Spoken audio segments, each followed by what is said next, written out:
بسم اللہ الرحمن الرحیم۔ عورتوں کا عیدگاہ میں جا کر عید کی نماز ادا کرنا۔ صحیح بخاری کی حدیث ہے کہ رسول اللہ صلی اللہ علیہ وسلم نے فرمایا کہ عورتوں کو بھی عیدگاہ میں لے کر آؤ، یہاں تک کہ وہ عورتیں جو حالت حیض میں ہوں، کہ جنہوں نے نماز نہیں پڑھنی، وہ بھی آئیں اور مسلمانوں کے ساتھ دعا میں آ کر شریک ہوں۔ اس حدیث کی بنیاد پر بہت سارے فقہا کا مذہب ہے کہ عورت کو بھی عیدگاہ میں عید کی نماز کے لیے آنا چاہیے، اور بعض فقہا کا مذہب یہ ہے کہ اگرچہ عورت کے لیے عیدگاہ میں فی نفسی آنا جائز ہے، صحیح ہے، مگر خواتین ان چیزوں کا، ان پابندیوں کا خیال نہیں کرتی جن پابندیوں کی شرط لگی ہوئی ہے، مکمل پردے کے ساتھ، خوشبو لگائے بغیر۔ یہاں پردے سے بھی مراد سمجھ لیجئے کہ ہمارے ہاں تو عام طور پر آج کل بہت سارے فیشنی پردے چلے ہوئے ہیں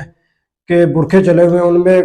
صاف طور پر جسم واضح نظر آتا ہے، حالانکہ اسلام میں صرف اور صرف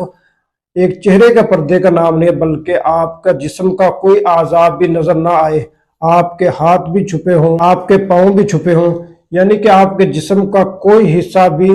کھلا نہ ہو کہ جس کے اوپر غیر محرم کی نظر پڑے۔ مردوں سے اپنا راستہ الگ رکھے اور مردوں کے مجمع سے الگ رہے، ان میں خلط ملط نہ ہو، تو ان پابندیوں کو عملی طور پر نبھانا بہت مشکل ہے۔ تو اس بنیاد پر ان فقہا کا بھی مذہب درست ہے، صحیح ہے، کہ جو کہتے ہیں کہ عورت کو عیدگاہ کی نماز میں نہیں آنا چاہیے۔ جہاں تک میری سوچ ہے، میں یہ نہیں کہہ رہا کہ کسی فقہا نے یا کسی مولوی نے لکھا، میں اپنی سوچ کے طور پر کہہ رہا ہوں کہ فقہا نے صرف اس بنیاد پہ عورتوں کو عید والے دن عیدگاہ میں آنے سے منع کیا ہوگا، جس طرح عام نمازوں میں 5 وقت کی نمازوں میں عورتوں کو مسجد میں آنے سے منع کر دیا گیا تھا، تو وہ اسی چیز کو مد نظر رکھ کے کہ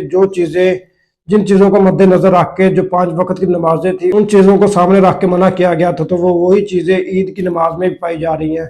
تو اگر اس میں منع کیا جا سکتا ہے تو اس میں بھی بطریقے والا، کیونکہ اس میں تو پھر بھی مجمع کم ہوتا ہے، تو وہاں پر تو بہت زیادہ آسانی بھی ہوتی ہے، اور یہاں پر تو عید کی نماز میں مجمع بہت زیادہ ہوتا ہے۔ پھر اگر عیدگاہ میں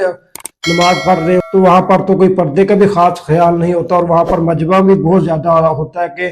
ہر کوئی عید کی نماز ادا کرنے کے لیے عیدگاہ میں پہنچ جاتا ہے۔ بہرحال آپ صلی اللہ علیہ وسلم کا حکم تھا، لیکن جو فقہا نے اس کے بارے میں منع کر دیا، انہوں نے بھی احادیث مبارکہ کو سامنے رکھ کر ہی اس چیز پر غور و فکر کرنے کے بعد یہ فیصلہ کیا ہوگا۔ انہوں نے ویسے تو نہیں اعلان کر دیا ہوگا۔ اللہ تعالیٰ جو کچھ کہا اس پر مجھے بھی اور آپ کو بھی عمل کرنے کی توفیق عطا فرمائے۔ السلام۔